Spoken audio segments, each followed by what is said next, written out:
दोनों भाई बहन थे। एक दूसरे से बहुत प्यार करते थे। उनके पास बहुत ज्यादा संपत्ति थी। किसी भी चीज की कमी नहीं थी। माँ पापा कमलेश और अंजलि की सारी इच्छा पूरी करते थे। कमलेश घोड़े पर बैठना सीख रहा था। उसके पास एक शानदार घोड़ा था। थोड़े दिन बाद अंजलि की शादी हो गई। जहांगीरदार के घर में उसकी शादी की। मायके वालों से भी ज्यादा अंजलि के ससुराल वाले अमीर थे। कमलेश भी अब बड़ा हो गया था।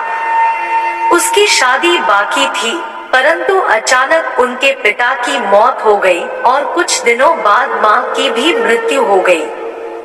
कमलेश अब अकेला रह गया था। अंजलि भी 4 दिनों के लिए मायके आई थी, पर वापस भी चली गई अपने ससुराल। अब सारा कारोबार कमलेश के कंधों पर आया था, पर उसे अनेक लोगों ने फंसाया। एक बार बड़ी डील की, पर उसने उसे घाटा हुआ और कमलेश बर्बाद हो गया। उसकी खेती जब्त हो गई, घर की नीलामी हो गई। ऐशो आराम में रहने वाला कमलेश अब उसके बुरे दिन आ गए। जिसके पास सैकड़ों लोग खाना खाते थे, आज वो एक निवाले के लिए तरस रहा था। जो मुलायम गद्दे पर सोता था, आज उसे सड़क पर सोना पड़ रहा था। जिस कमलेश को हजारों लोग पहले हाथ जोड़ते थे, वही आज सबके सामने हाथ फैला रहा था। कमलेश ने सोचा अपनी बहन के पास जाए, लेकिन अमीर बहन के पास भिखारी जैसे कैसे जाऊं? जिसके पास पहले हाथी घोड़े पर बैठकर जाता था, आज उसके पास पैदल कैसे जाऊं? जरी के पोशाक में पहले जाता था, वहां अब फटे हुए कपड़े में कैसे जाऊं? परंतु कमलेश मन में बोला, प्यार अमीरी और गरीबी नहीं देखता। मेरी बहन मुझे अपने पास क्यों नहीं आने देगी भला?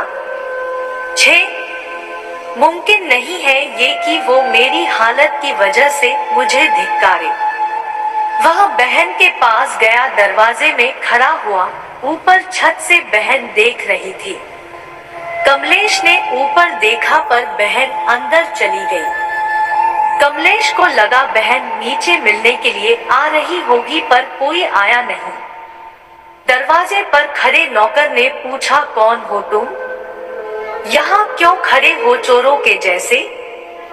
निकलो यहाँ से।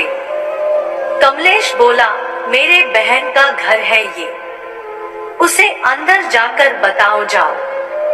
नौकर हंसकर घर में जाकर वापस आया। वह कमलेश को बोला, चलो वहां तबेले में, आपको खाना ला कर देता हूँ। वह खा लो और जाओ यहाँ से। कमलेश ने पूछा, बहन ने क्या कहा?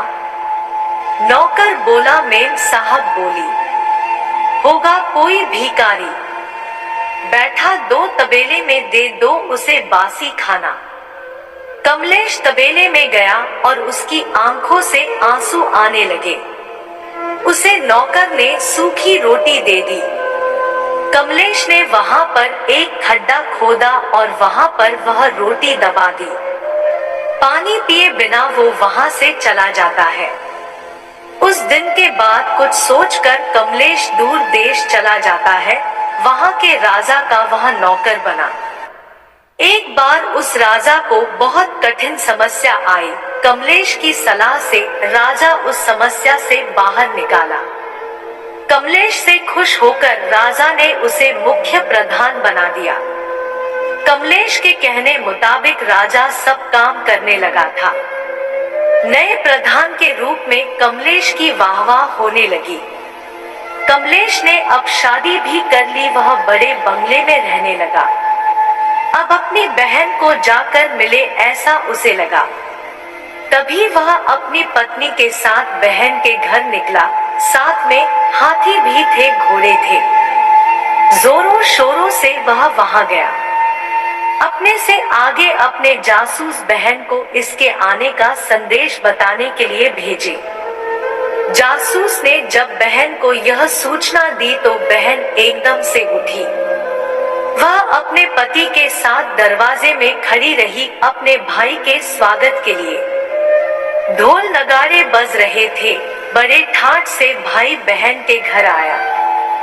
दूसरे दिन बड़ी मेजबानी थी। गांव के बड़े बड़े लोगों को न्योता दिया गया। चंदन के टेबल थे, चांदी की थाली थी, पंच पकवान थे। सारे लोग टेबल पर बैठने वाले ही थे। उतने में भाई एकदम से उठा। सारे चकित हो गए, क्या हुआ? सब पूछने लगे और कमलेश एकदम से तबेले में गया। वहां पर उसने खड्डा खोदकर जो रोटी उसमें डाली थी उसने वो रोटी निकाली। अंजलि कमलेश को बोली, भैया यह क्या पागल जैसी हरकतें कर रही हो? वह बोला, दीदी तुम्हारे भाई को बैठने के लिए तबेला और खाने के लिए बासी रोटी ही योग्य है। यह सब भाई के लिए नहीं है। यह मेजबानी भाई के लिए नहीं है। यह सारा मान सम्मान भाई के लिए नहीं। यह सब तुम मेरे पैसों की वजह से कर रही हो।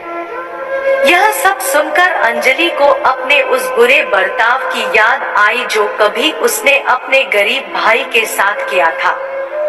उसे अपने किए का पछतावा होने लगा। उसने कमलेश के पैर पकड़े और बोली, भैया भूल हो गई मुझसे। आप अपनी इस नादान बहन को माफ नहीं करेंगे क्या? वापस नहीं करूंगी, आपके प्यार को नहीं भूलूंगी भैया। क्षमा करो मुझे और घर में चलो भाई। कमलेश ने अंजलि के आंसू पोंछे। वापस कभी भी अंजलि ने किसी को भी तुच्छ नहीं समझा। बाहर की संपत्ति जो आज है कल नहीं, सच्ची संपत्ति प्यार है, वह कभी भूलना नहीं चाहिए। ऐसे वह सभी को बोलती रही। ऐसी ही बेहतरीन कहानियां हम डेली पोस्ट करते रहते हैं। हमारे चैनल को सब्सक्राइब कर लीजिए।